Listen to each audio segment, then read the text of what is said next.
Good evening and thank you for joining me on Black News Tonight. I'm Marc Lamont Hill. Jury selection is now in its third week in the trial of 3 white men charged with murdering black jogger Ahmaud Arbery.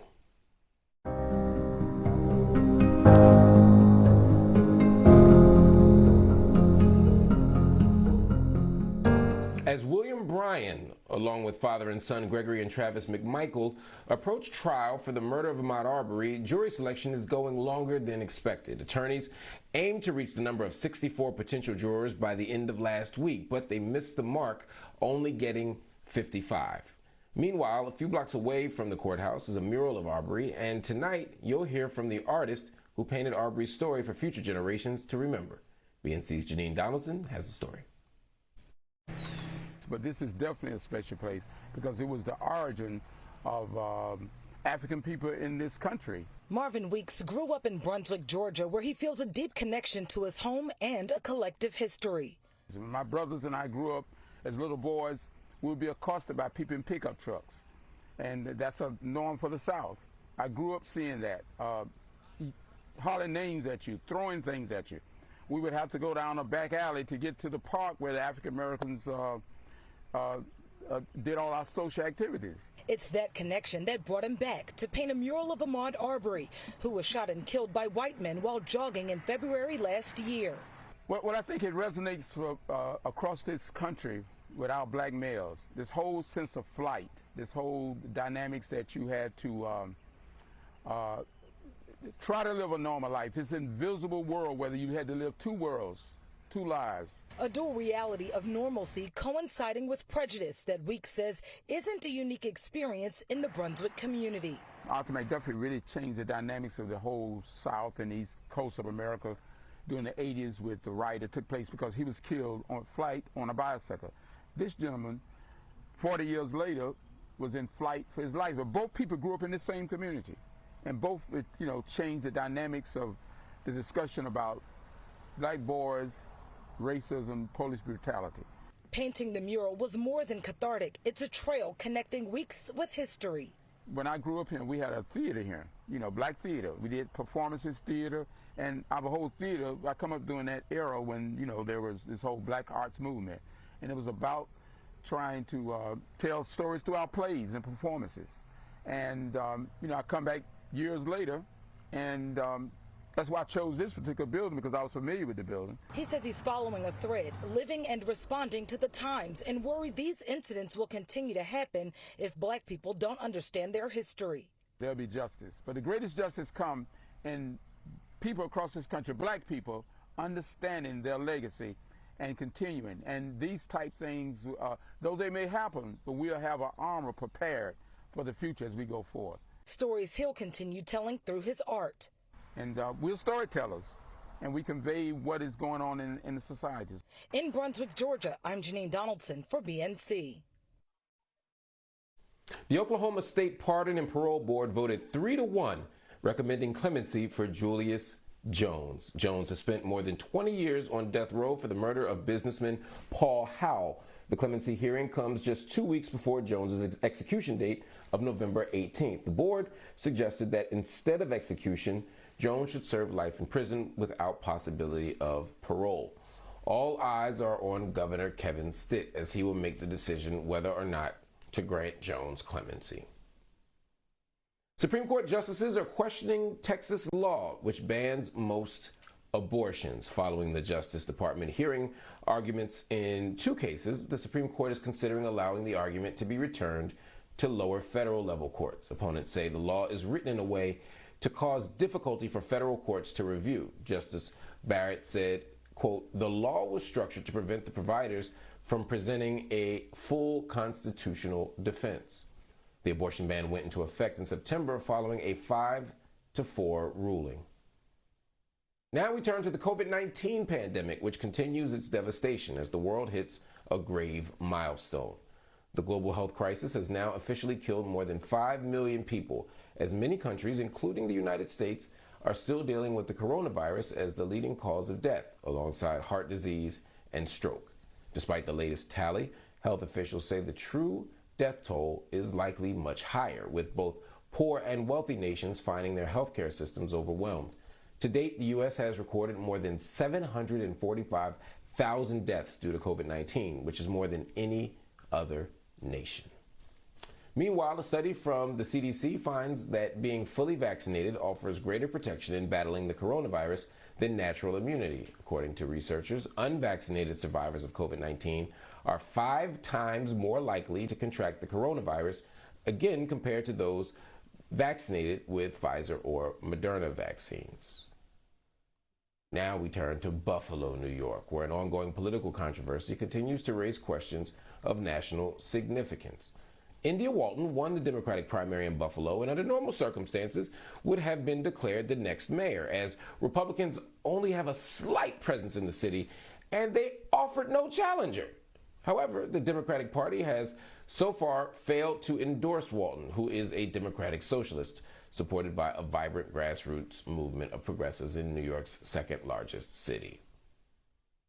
My next guest recently posed a question in his article from The Nation asking, why won't New York's top Democrats back the Democratic nominee for mayor of Buffalo? Joining me to answer that question, to discuss all of it, is John Nichols, the national correspondent for The Nation. Welcome to the show, John. Why did the incumbent mayor decide not to concede the election to India Walton? Democrat loses a Democratic primary, the Democrat that loses endorses the Democrat that wins, and then they go and they fight the Republican. And in this case, there is no Republican. It seems like an easy process. What happened? Well, it seems like an easy process, but in Buffalo, it's become very, very complicated. And the fact of the matter is that the incumbent mayor, Byron Brown, has been in office for a very long time, 4 terms. He obviously likes the job. And frankly, he was surprised in the primary. India Walton ran a grassroots campaign, very much rooted in working class and low-income neighborhoods. And she came out with a victory, and he simply wasn't willing to accept it. And what's interesting about this is that the incumbent mayor, Byron Brown, has been able to raise a huge amount of money, $1.5 million, or perhaps more when the final accounting is done, a lot of it from outside Buffalo, from folks who, by all accounts, don't want a young Democratic socialist to be the mayor of Buffalo, New York. Then how did she win? This is the part that's very confusing to me. If that many people don't want her to win, she would have lost. That's right. She won her primary, and in just about any place in America, that would mean that you're going to be the nominee in Buffalo, a very Democratic town, very likely that she's going to be the next mayor. And frankly, she would be a transformational mayor.